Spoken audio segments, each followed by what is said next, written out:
සියලු දෙනාටම ආයිබෝන්. අපි ඊයේ හිටියේ කිරියම්මලා ගෙදර. ඉතින් අපි එහෙන් කාලා තමා ආවේ. අපේ ගෙදර ඉඳලා හිටලා බල්ලෝ දෙන්නෙක් යනවා. අදත් ඇවිත් ඒ බල්ලෝ දෙන්න. අපේ ගෙදර මොනවත්ම දෙන්නේ නෑ ඒ බල්ලෝ දෙන්නට. හැබැයි එයාලට බඩගින්න ඇති. මං එයාලා වෙනුවෙන් රස කෑමක් හදලා දෙන්නයි යන්නේ.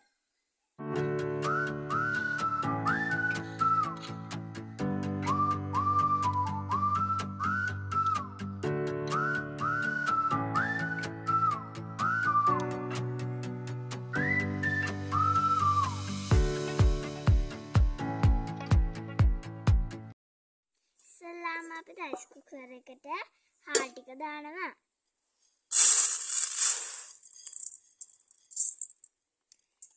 දැන් මේක හොඳට හොදනවා මේ තියෙන්නේ. මේ විදිහට හොඳට හොදනවා. මේ තමයි අපි හොඳට හොදගත්ත හාල් ටික. දැන් අපි පරිප්පු එක මේ භාජනයට දාලා හාල් එක වගේම හොදනවා.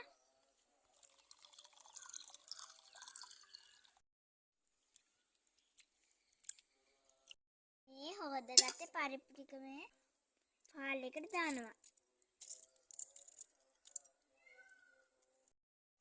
දැන් කරවල ටිකයි සෝයා මීට් ටිකයි හොද ගන්න ඕනේ. මේ ටිකත් අර දෙකටම දානවා. ඒක දැන් පැත්තකින් තියලා මේ ටික කපා ගන්නවා.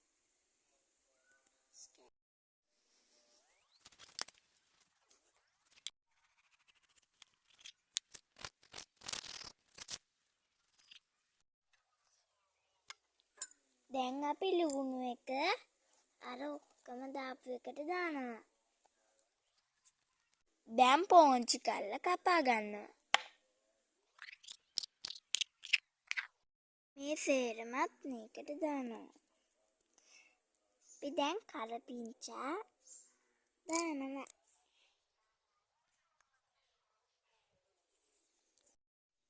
දැන් මේකට මං ගත්ත සේරම බඩු දාලා ඉවරයි.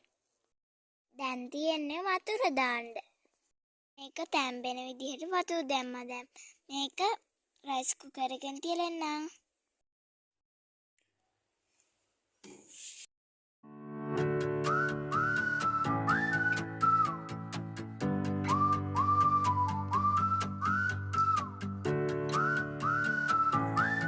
අපේ දැන් බත් ඉවරයි. ටිකක් කපා ගන්නවා. අපේ බල්ලෝ දෙන්නට කතා කරලා බත් ටික බෙදන්නයි යන්නේ. මගේ උදව්වට යාළුවෙකුත් ආවා. එයාට ගොඩාක් පිං.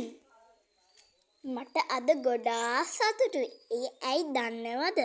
මමනේ තනියම කෑම එක හැදුවේ. මේක බලන ඔයාලා සතෙකුට පුළුවන් විදිහට කෑමක් හදලා දෙන්න.